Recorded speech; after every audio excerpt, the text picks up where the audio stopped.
Welcome to the first Tech Challenge 2024-2025 season game, Into the Deep, presented by RTX.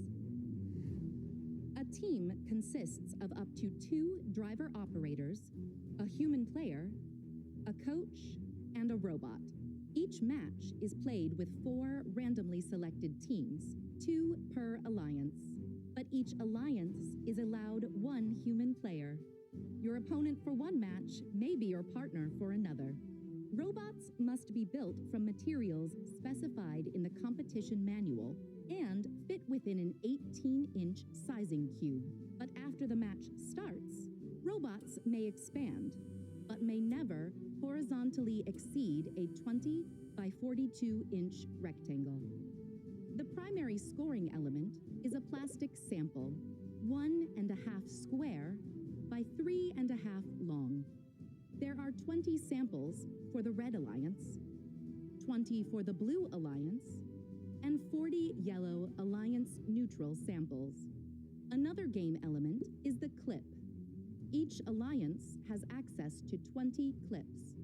Human players may attach clips onto samples to create specimens.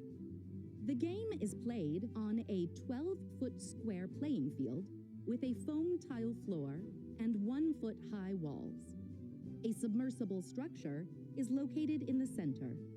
Within the submersible are the barriers, low rungs, high rungs, low chambers, and high chambers. In opposite corners are low and high baskets. Below the baskets are the taped-off net zones. On the other corners are taped-off observation zones. On both sides of the submersible are the ascent zones. Near the front and back walls are the taped-off red, blue, and Alliance neutral preset sample zones. April tags are located on the field walls to aid navigation. Blue and red Alliance areas are on the left and right sides of the field. Before each match, 60 samples are randomly arranged in the submersible zone. 20 clips are positioned outside of each observation zone, and 12 samples are positioned on the preset sample zones. Teams place their robots on the field, touching the sidewalls. Each robot can start the match with either 1 specimen or 1 sample. The field and players are now ready. The match begins with a 30-second autonomous period. During auto, robots may attempt to score using pre-programmed instructions and sensor inputs. Following auto is the 2-minute teleoperated period. Robots score using driver inputs. There are many ways to score during the auto and teleop periods. For example, scoring a sample into the net zone earns 2 points, and scoring a sample into the low basket earns 4 points, or 8 points for scoring into the high basket. Robots may bring Alliance-specific samples to the observation zone. Human players can attach clips to the samples, turning them into specimens. Scoring a specimen on the low chamber earns 6 points, or 10 points if scored on the high chamber.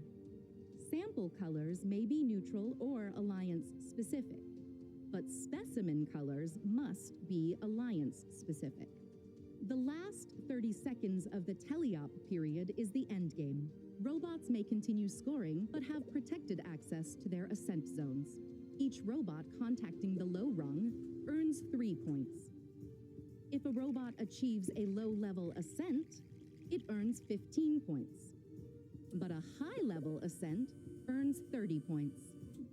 When the match ends, a robot parked in the observation zone earns 3 points.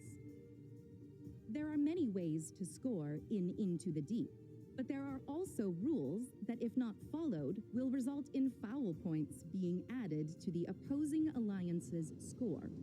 A robot cannot enter the observation zone if a human player is in that zone. Scoring elements may not be launched. During endgame, robots may not interfere with other robots in their alliance's ascent zone. This has been a summary of this season's game, Into the Deep, presented by RTX. For complete rules, please read the competition manual and check the Q&A forum. And always remember the most important rule of the first tech challenge: gracious professionalism. Good luck, teams, and have a spectacular season.